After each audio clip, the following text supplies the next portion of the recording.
స్తోత్రం కలుగును గాక. ప్రభునందు నాకు అత్యంత ప్రియులారా, మరోసారి నూతన దినారంభంలో నేను కూడా మీతో పాటు కలిసి ప్రభు నామాన్ని స్తుతించడానికి, దేవుని వాక్యాన్ని మీతో పంచుకోవడానికి మీతో పాటు కలిసి అర్ధరాత్రి నూతన దినారంభంలో ఈ ప్రార్థన మహాపోరాటంలో పాల్గొని ప్రభు సన్నిధిలో దేవుని కార్య సఫలత కొరకు దైవ జనమందరి యొక్క సర్వతోముఖ అభివృద్ధి ఆశీర్వాదాల కొరకు ప్రార్థించడానికి దేవుడు నాకు ఇచ్చిన అవకాశాన్ని బట్టి ఆ దేవునికి స్తుతి, స్తోత్రము, వందనాలు, కృతజ్ఞతాస్తుతులు చెల్లిస్తున్నాను. రండి చిన్న ప్రార్థన చేసుకుని ఈ కార్యక్రమాన్ని మొదలు పెట్టుకుందాం. ప్రేమ కలిగిన మా మహాపరిశుద్ధ తండ్రి, జీవము కలిగిన మా మిక్కిలి గొప్ప దేవానికి స్తోత్రములయ్యా. స్తోత్రం మా ప్రభు, మా స్వామి అయ్యా. దయచేసి మీరు దిగిరండి తండ్రి, దిగి వచ్చి మాకు యుక్తముగా ప్రార్థన చేయుటేలాగో నేర్పించండి, చూపించండి. మీరే మాయంలో యుక్తముగా ప్రార్థన చేయించండి. యుక్తమైన ప్రార్థన మేము చేయటానికి మాకు సహాయం చేయండి. ఇందు నిమిత్తమై మా మనస్సులో, మా శరీరాత్మ, ప్రాణములు, మా పెదవులు నీవు వశపరుచుకోండి తండ్రి, మీరే వశపరుచుకోండి. నా స్వామి, మీరు నాతో మాతో మాట్లాడి గొప్ప కార్యములు చేయమని ముందుగా మా స్తుతి ఆరాధన అంగీకరించమని యేసు పరిశుద్ధ నామములో స్తుతించి ప్రార్థిస్తున్నాము తండ్రి. ఆమేన్, ఆమేన్, ఆమేన్.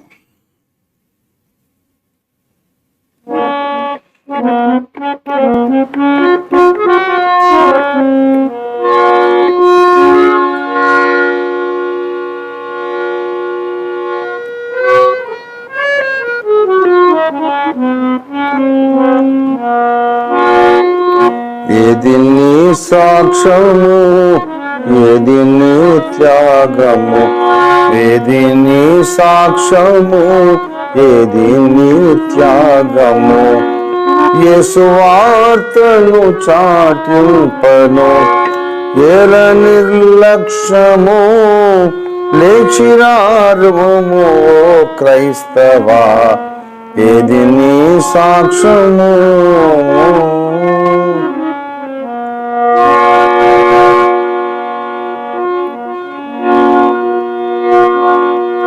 అపోస్తలులు శిష్యులు అపనిందలు హింసలు, అపోస్తలులు శిష్యులు అపనిందలు హింసలు, అన్నిటిని భరించిరి, అన్నిటిని భరించిరి, ఆత్మలను రక్షించిరి. ఏది నీ సాక్ష్యము, ఏది నీ త్యాగము. యేసు వార్తను చాటింపను ఏల నిర్లక్ష్యము, లేచిరారుము క్రైస్తవా, ఏది నీ సాక్ష్యము. ప్రాణాలు బలి ఇచ్చిరి, ప్రభునెంతో సేవించిరి. ప్రాణాలు బలి ఇచ్చిరి, ప్రభునెంతో సేవించిరి. సింహాల కిరయైనను, సింహాల కిరయైనను, చింతేమి లేకుండిరి. ఏది నీ సాక్ష్యము, ఏది నీ త్యాగము. యేసు వార్తను చాటింపను ఏల నిర్లక్ష్యము, లేచిరారుము క్రైస్తవా, ఏది నీ సాక్ష్యము.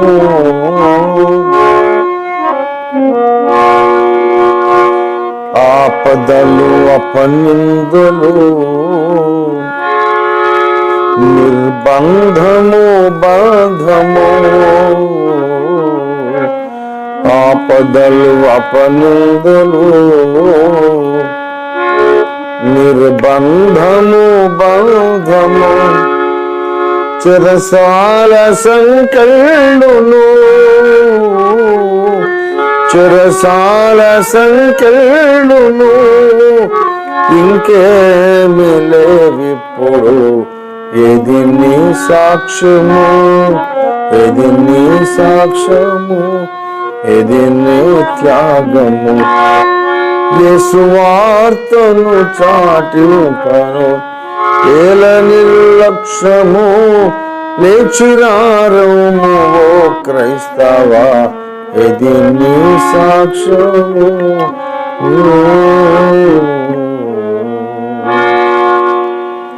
దేవునికి స్తోత్రం హల్లెలూయా.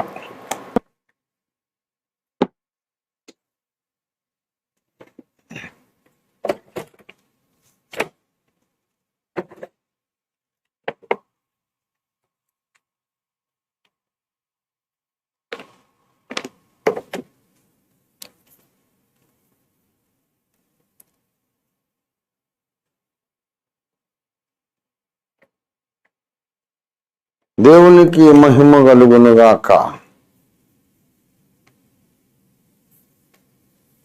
ప్రభునందు నాకు అత్యంత ప్రియులారా,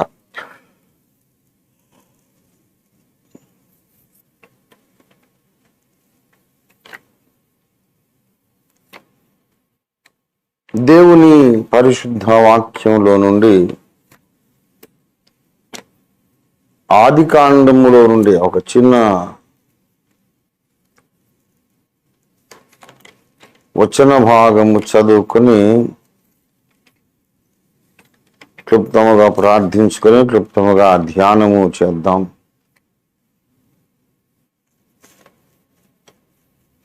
ఆదికాండము 34వ అధ్యాయం.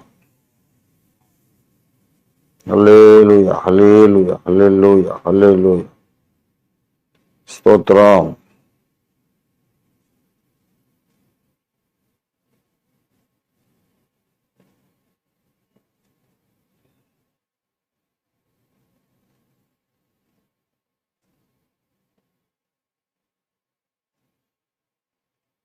నేను కూడా లాగిన్ అవుతున్నాను.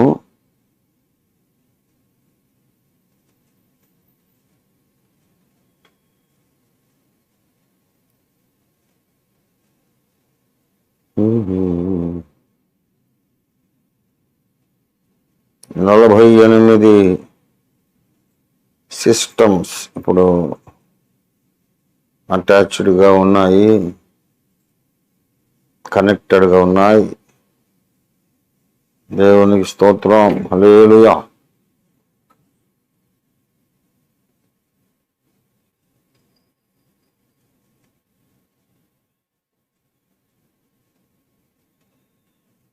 హల్లెలూయా.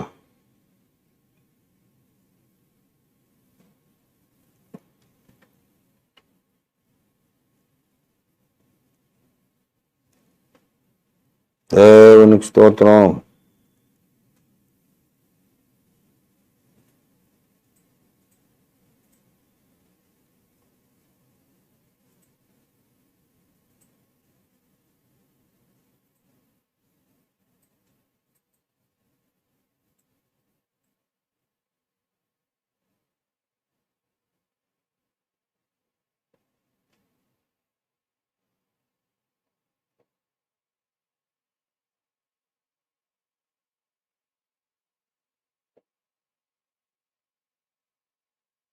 ప్రభునందు నాకు అత్యంత ప్రియులారా, ఆదికాండము 34వ అధ్యాయము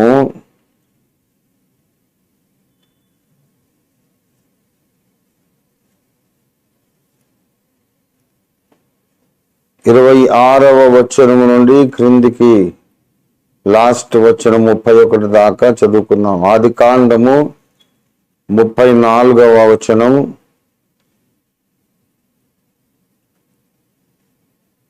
26 నుండి 31 వరకు 6 వచనాలు చదువుదాం.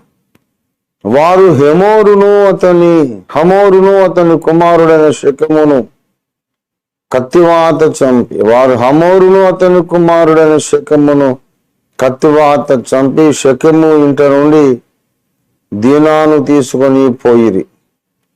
తమ సహోదరుని చెరిపినందున యాకోబు కుమారులు చంపబడిన వారున్న చోటికి వచ్చి ఆ ఊరు దోచుకొని వారి గొర్రెలను పశువులను గాడిదలను ఊరిలోనిదేమి పొలములోనిదేమి వారి ధనము యావత్తును తీసుకొని వారి పిల్లలనందరినీ వారి స్త్రీలను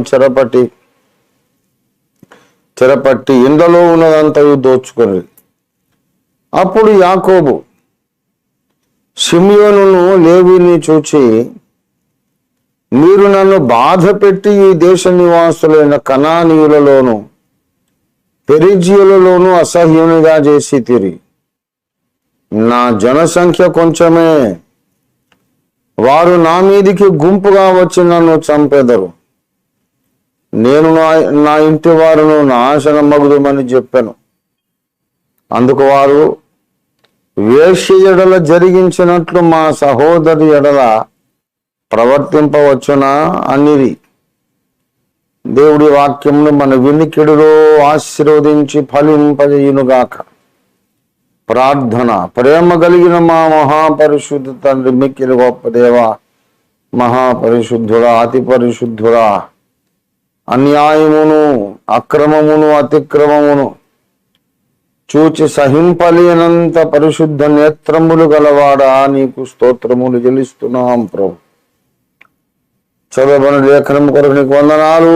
మా ప్రస్తుత దేశకాల పరిస్థితులను అనుసరించి మీరు నీ చిత్తం ఏమైనదో మాకు బయలుపరచండి. మేము ఏ రీతిగా ప్రవర్తించాలో, ఏ రీతిగా ప్రతిస్పందించాలో మీరు మాకు నేర్పించండి. సకల క్రైస్తవ భారత సమాజానికి క్రైస్తవ ప్రజానీకానికి అంతటికీ మేలుకొలుపు దయచేయండి. మా విరోధులకు గుండెల్లో దడ పుట్టించినటువంటి భీకర కార్యాలు మీరు చేయండి. యేసునామములో స్తుతించి ప్రార్థిస్తున్నాం తండ్రి. ఆమేన్, ఆమేన్. ప్రభునందు నాకు అత్యంత ప్రియులారా,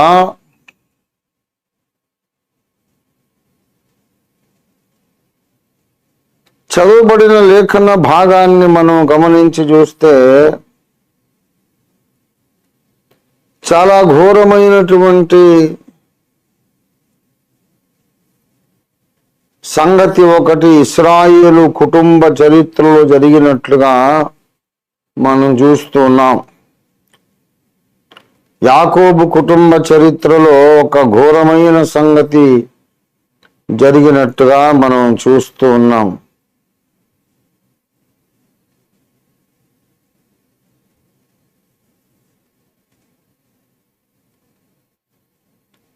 ఆ ఘోరమైన విషయం ఏంటంటే,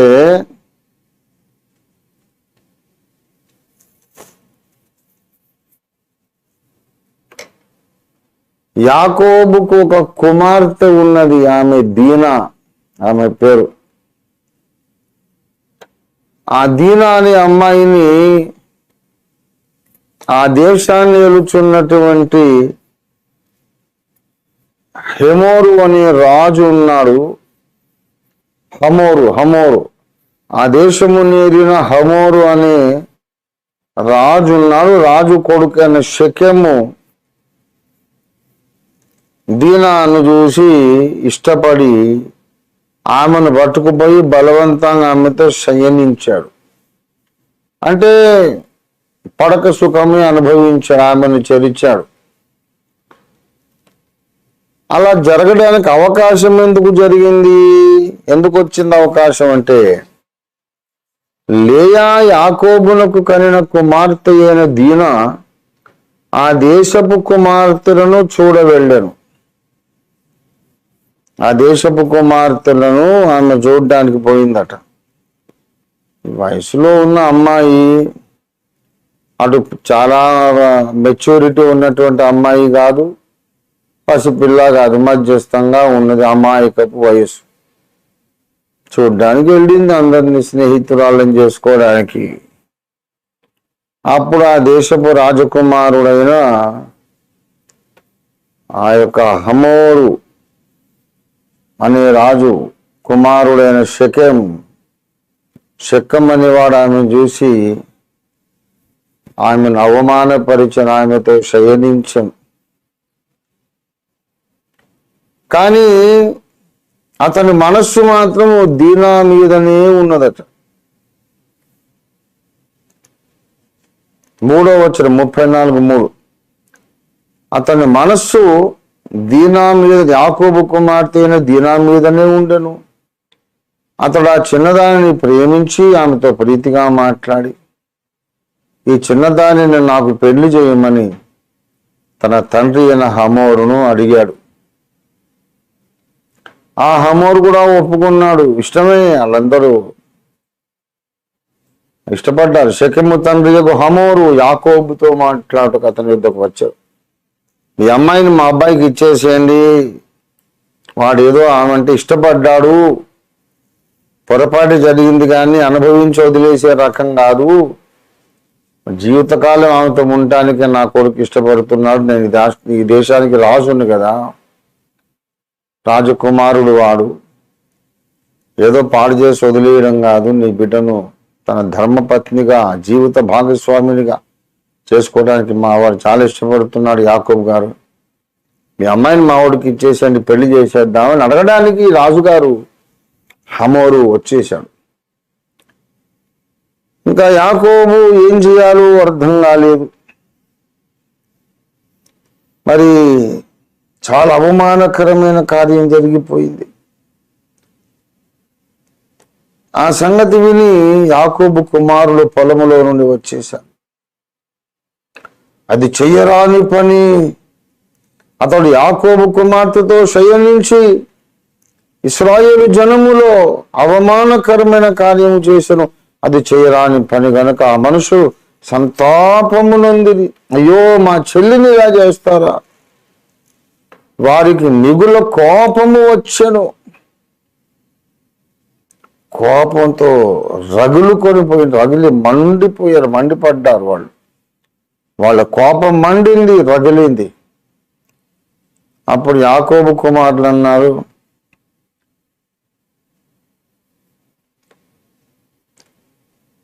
సరే చూద్దాం. రాజుగారేమో ప్రపోజల్స్ పెడుతున్నాడు. షెకెము నా కుమారుడు మనస్సు మీ కుమార్తె మీదనే ఉన్నది, దయచేసి ఆమెను అతనికి ఇచ్చి పెళ్లి చేయండి. 8వ వచనం, మీ పిల్లలను మాకిచ్చి మా పిల్లల్ని మీరు పుచ్చుకుని మాతో 1000 మంది మా మధ్య నివసించుడి. ఈ దేశం మీ ఎదుట ఉన్నది, ఇందులో మీరు నివసించి వ్యాపారము చేసి ఆస్తి సంపాదించుకోనండి అన్నాడు. మరియు షెకెము ఈ పని చేసినవాడు, మీ కటాక్షము నా మీద రానియుడి బతిమాలుతున్నాడు. మీరేమి అడుగుదురో అది ఇచ్చేదను. ఓలియు కట్నము ఎంతైనా అడుగుడి, మీరు అడిగినంత ఇచ్చేదను. మీరు ఆ చిన్నదానిని నాకు ఇయ్యుడి అని ఆ దీనా యొక్క తండ్రితోనూ ఆమె సహోదరులతో, అంటే యాకోబు కొడుకులతో చెప్పాడు. అయితే తమ సహోదరి అయిన దీనాను అతడు చెరిపినందున 13వ వచనం, యాకోబు కుమారులు షెకెముతోనూ అతని తండ్రి అయిన హమోరుతోనూ కపటముగా ఉత్తరమిచ్చి అన్నది ఏమనగా, మేము సున్నతి చేయించుకొనని వానికి మా సహోదరుని ఇవ్వలేము, అది మాకు అవమానమగును. మేము దేవునితో సున్నతి నిబంధన కలిగిన వారము. మీలో ప్రతి పురుషుడు సున్నతి పొంది ఉండిన ఎడల సరి, మీ మగవాళ్ళందరూ సున్నతి చేసుకోండి, అప్పుడు ఆలోచిస్తాం, మా పిల్లలను మీకు ఇచ్చి మీ పిల్లల్ని మేము చేసుకుంటాం, మనము ఏకజనమగుదుము అని చెప్పారు యాకోబు కొడుకులు. సరే 19, ఆ చిన్నవాడు 19వ వచనం, యాకోబు కుమార్తె యందు ప్రీతి గలవాడు గనుక అతడు ఆ కార్యము చేయుటకు తడవు చేయలేదు. అతడు తన తండ్రి ఇంటి వారందరిలో ఘనుడు. హమోరును అతని కుమారుడైన షెకెమును తమ ఊరి గవిని యొద్దకు వచ్చి తమ ఊరి జనులతో మాట్లాడుతూ ఈ మనుషులు మనతో సమాధానంగా ఉన్నారు. అంతా ఒక్క అమ్మాయి కొరకు జరుగుతోంది, దీనా కొరకు.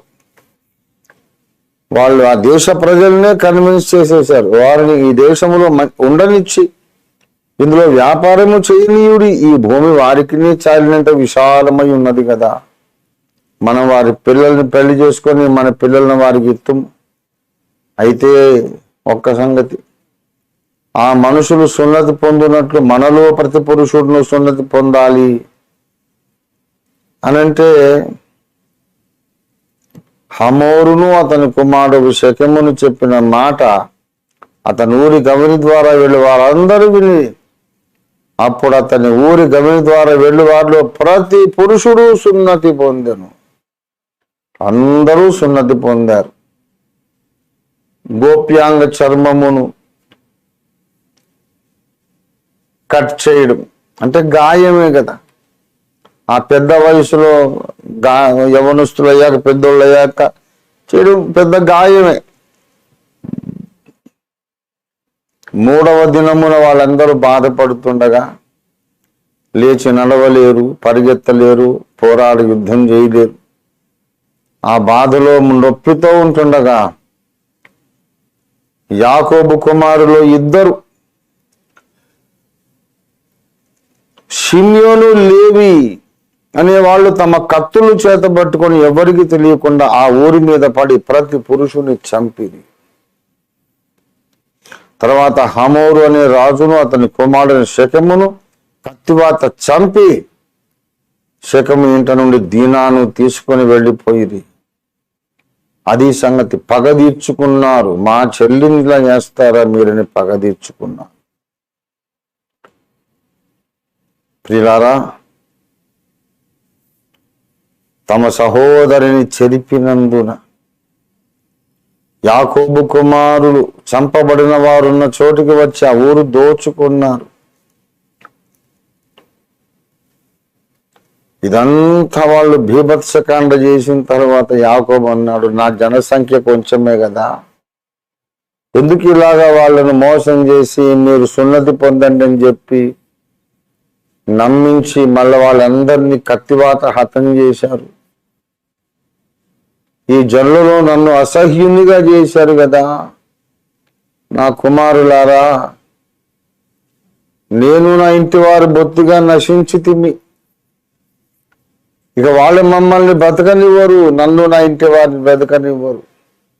నా జనసంఖ్య కొంచెమే, వాళ్ళు వేలాది మంది ఉన్నారు. మన మీదకి వచ్చి కత్తివాత హతం చేస్తే నేనేం చేయాలి, ఎలాగా అన్నాడు. కానీ లేవి, షిమ్యోను మాత్రం దానికి పట్టించుకోలే, ఏమాత్రము కూడా బాధపడలే. ఏం జరుగుతుంది గాక, ఏమైనా జరగని, మా చెల్లెలంటే అంత అలుసా, భయం లేదు, గౌరవం లేదా? ఒక వేశ్య పట్ల జరిగించినట్లు మా చెల్లెలి పట్ల జరిగించవచ్చునా అన్నారు. యాకోబు నోట్లో సమాధానం లేదు, ఎవడి నోట్లో సమాధానం లేదు. మా చెల్లిని ముట్టుకుంటారా, మా కోపం రాదా, మరి వేసేస్తామేంటి అనుకున్నారు. అది షిమ్యోను, లేవి యొక్క వాయిస్. ఇవాళ మణిపూర్లో వందలాది మంది క్రైస్తవ స్త్రీలను నగ్నంగా రోడ్డు మీద ఊరేగించి అత్యాచారం, మానభంగం చేసి హత్య కూడా చేశారు. ఆ గాయం ఇంకా పచ్చిగా ఉంటుండగానే ఛత్తీస్గఢ్లో అలాగే చేస్తామని ఒక దుర్మార్గుడు ప్రకటించాడు. రేపు మార్చి 31 ఏదో డేటు ప్రకటించాడు. ఆ మార్చి 31 వాళ్ళు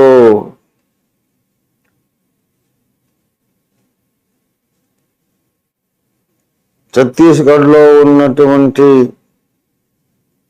క్రైస్తవ స్త్రీలందరినీ కూడా మార్చి 1 30 కాదండోయ్, మార్చి 1న క్రైస్తవులపై మూకుమ్మడి దాడి చేయడానికి 50,000 మంది సిద్ధమట. ఈ పిలుపునిచ్చింది ఆదేశ్ సోని అనేవాడు. ఆదేశ్ సోని అనేవాడు పిలుపునిచ్చాడు. వాడు ఏమంటున్నాడంటే,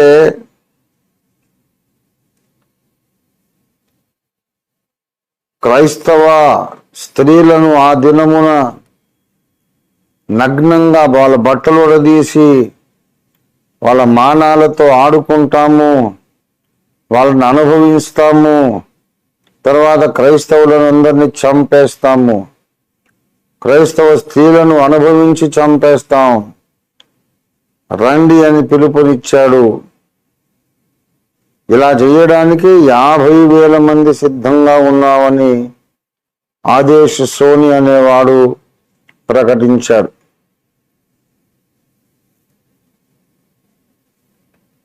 ప్రియ దేవుని బిడ్డలారా, మనం చూస్తూ ఊరుకుంటే ఇదే పరిస్థితి రేపు తెలంగాణకు రావచ్చు, ఆంధ్రకు రావచ్చు, యూపీకి రావచ్చు, పంజాబ్లో జరగవచ్చు, అన్ని రాష్ట్రాల్లో జరగవచ్చు. మనం ఏం చేయాలి? చూస్తూ ఊరుకోవాలా? ప్రజాస్వామ్యబద్ధంగా, చట్టబద్ధంగా మనము వీటిని ఎదుర్కోవాలి, పోరాడాలి. తర్వాత మన మందబలాన్ని కూడా చూపించాలి. వచ్చిన వాళ్లకు మళ్ళీ అదే భాషలో జవాబు ఇవ్వాలి. మన సంరక్షణ కవచాన్ని మనం ఏర్పాటు చేసుకోవాలి. అవుతుంది, కొన్ని ప్రాణాలు పోతే పర్వాలేదు. అప్పుడైనా ప్రభుత్వం దిగొచ్చి కొంచెం బుర్రకాయ పెట్టుకొని ఆలోచించి ఇట్లాంటి వాళ్ళని అరెస్ట్ చేసి లోపలేసి ఈ వెర్రిమొర్రి మతోన్మాదపు ప్రకటనలను అరికడుతుంది గవర్నమెంట్ అయినా. క్రైస్తవ సమాజం స్పందించాలి. ఇవాళ మనం ప్రార్థన చేద్దాం. మతమౌఢ్యం మరీ పెచ్చుమీరిపోతుంది భారతదేశంలో. చాలా నీచమైన పనులు, అసహ్యమైన కార్యాలు చేస్తున్నారు. చాలా దారుణంగా క్రైస్తవుల పట్ల అన్యాయంగా ప్రవర్తిస్తున్నారు. ఏంది బలుప క్రైస్తవ స్త్రీలను చెరుస్తారట, వాళ్ళ మానాలతో ఆడుకుంటారట. మార్చి 1న డేట్ కూడా చెప్తున్నాడు. అంత బలిసిగాడా వాడు అలా ప్రకటించటం? అంటే వీళ్ళు ఏం చేయలేరు అనే కదా. ఏం చేయలేమా మనం? మీ ఇంట్లోకే వచ్చి మీ కన్న కూతురు మీద, మీ భార్య మీద చేస్తుంటే నువ్వు ప్రతిఘటించవా? ఛత్తీస్గఢ్లో క్రైస్తవ స్త్రీలు మన ఇంటి ఆడపడుచులతో సమానం కాదా? దీన్ని మనం ప్రతిఘటించాలి. మార్చి 1న వాడు ఈ ముహూర్తం పెట్టాడు. ఇంకా చాలా దినాలు ఉన్నాయి.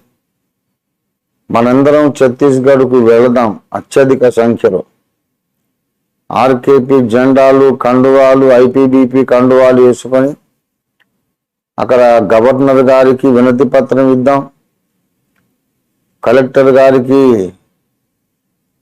మనం వినతి పత్రం ఇద్దాం, ఒకరోజు నిరాహార దీక్ష చేద్దాం, ప్రజాస్వామ్యబద్ధంగా మన నిరసన వ్యక్తం చేద్దాం. ఇలాంటి పిచ్చి పిచ్చి తలంపులు భారత సమాజం నుండి తొలగిపోవాలని వాళ్ళ ప్రార్థన చేద్దాం.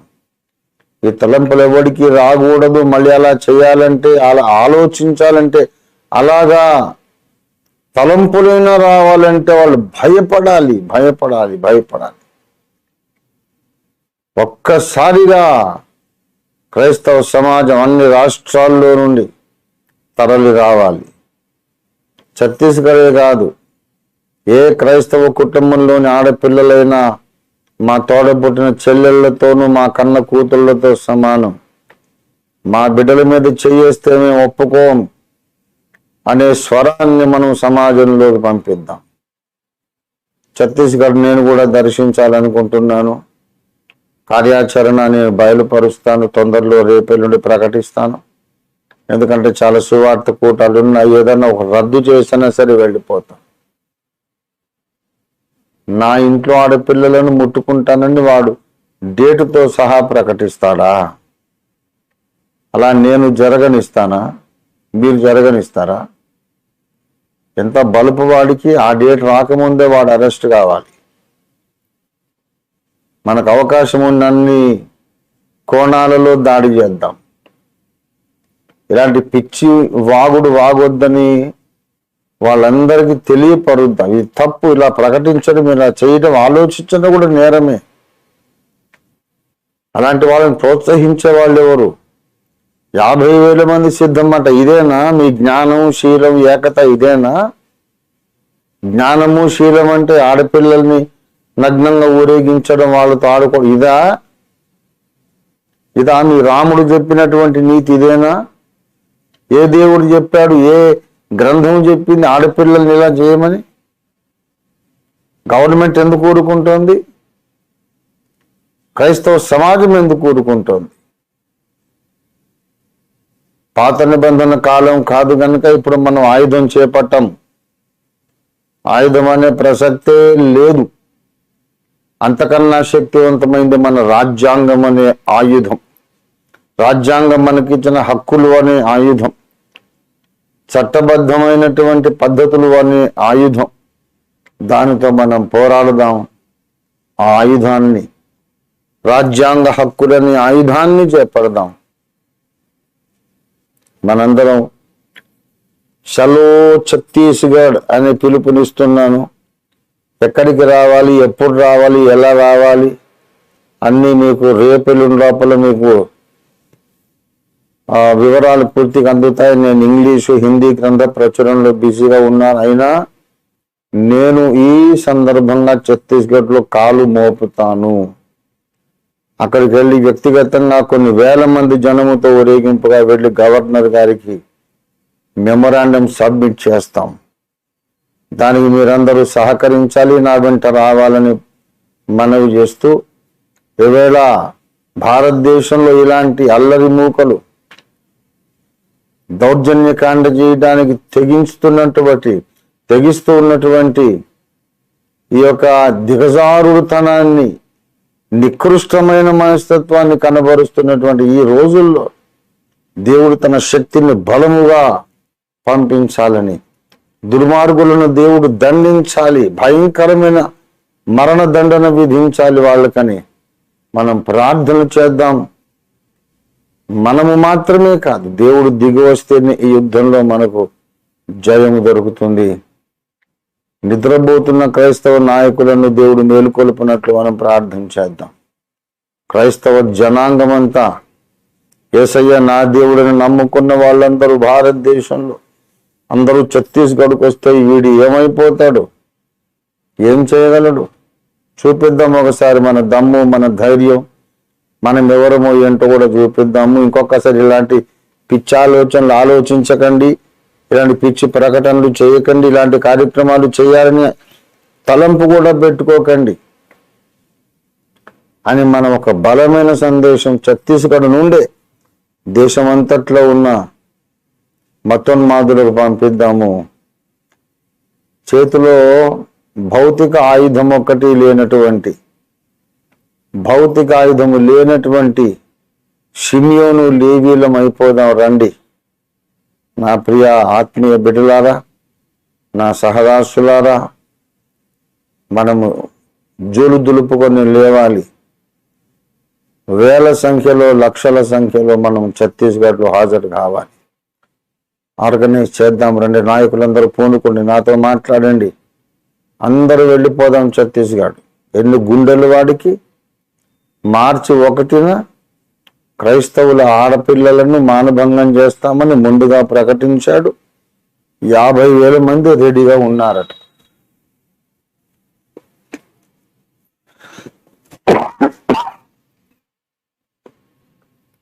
ఏమాత్రం రెడీగా ఉన్నారో, ఏం చేస్తారో మనం మాత్రం ఈసారి వదలడానికి వీలు లేదు, వదిలే ప్రసక్తి లేదు. ఏ రకంగా చూసినా ఇది న్యాయము కాదు. దీన్ని సహించడం అనేది భావ్యంగా. ఆ తలంపు ఇంకొకసారి ఇంకెవరికన్నా వచ్చినా గడగడగాడి గుండెకి చావాలి వాడు. అలాంటి పరిస్థితి కల్పిద్దాం, రండి మనం పోరాడదాం. క్రైస్తవుడు ఏం చేయగలడో చూపిద్దాం. దేవుడి మాటలు దీవించుడుగా. రండి ప్రార్థన చేసుకుందాం.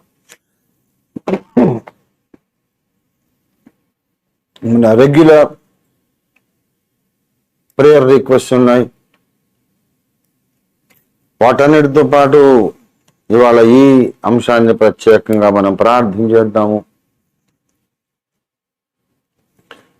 న్యూఢిల్లీలో యుగాంతం ఇంగ్లీష్ వర్షన్తో పాటు హిందీ కూడా రిలీజ్ చేయాలనే ఉద్దేశం కలిగి ఉన్నాము. అది కూడా వర్కౌట్ చేస్తున్నాం. ప్రభు చిత్తమైతే రెండు కూడా త్వరలోనే ఈ మాసాంతంలోనే ఢిల్లీలో రిలీజ్ అవుతాయని అనుకుంటున్నాం. దాని కొరకు ప్రార్థన చేయడం. మనకు ఆర్థిక ఇబ్బందులను దేవుడు తొందరగా తొలగించినట్లు, ఆర్థిక ఆశీర్వాద ప్రవాహం మనలోనికి, మన ఇళ్లలోనికి వచ్చినట్టుగా ప్రార్థన చేద్దాం. కుటుంబాలను కూల్చివేయడానికి ప్రయత్నిస్తున్న చీకటి శక్తులను యేసునామములో బంధించి వేసి ప్రతి క్రైస్తవ కుటుంబాన్ని దేవుడు ఆశీర్వదించి నిలబెట్టినట్టుగా ప్రార్థన చేద్దాం. నిరుద్యోగ సమస్యను తొలగించడానికి కూడా మనం తొందరలోనే ఒక కార్యక్రమాన్ని మనం చేపట్టబోతున్నాం. దాని కొరకు మీరందరూ కూడా ప్రార్థన చేయండి. భారతదేశ క్రైస్తవులందరూ ఈ సమస్యల ప్రాతిపదిక మీద రాష్ట్రీయ క్రైస్తవ పరిషత్, ఇప్పుడు రాష్ట్రీయ మసీహీ పరిషత్ లో సభ్యులై అందరూ కలిసికట్టుగా నిలబడి మన హక్కులను సాధించుకోవాలని ప్రార్థన చేయండి. ఆ మేరకు దేశంలోని క్రైస్తవులందరూ కూడా రాష్ట్రీయ మసీహీ పరిషత్తులో సభ్యులు ఉన్నట్లుగా మనం ప్రార్థన చేద్దాం. అలాగే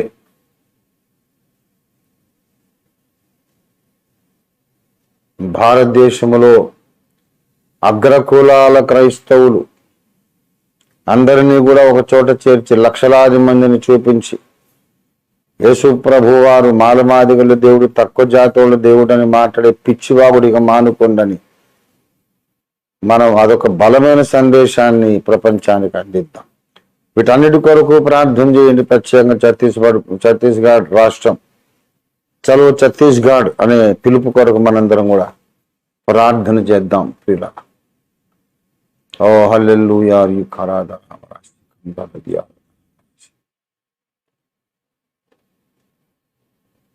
షిమ్యోనుకు లేవికి రోషం వచ్చింది. మా చెల్లి మీద చేయేస్తారా మీరని.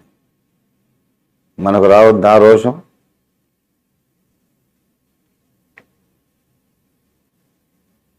మనం ఎవరిని చంపొద్దు, కానీ మన చెల్లెలను అయితే కాపాడుకోవాలిగా, మన కూతుళ్ళను కాపాడుకోవాలి కదా.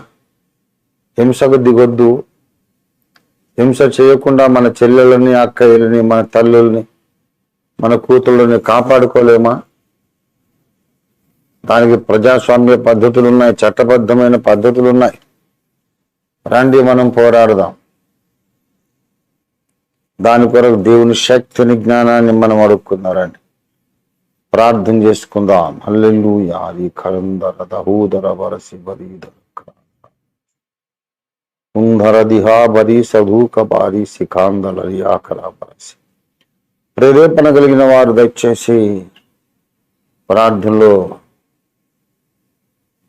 నడిపించండి.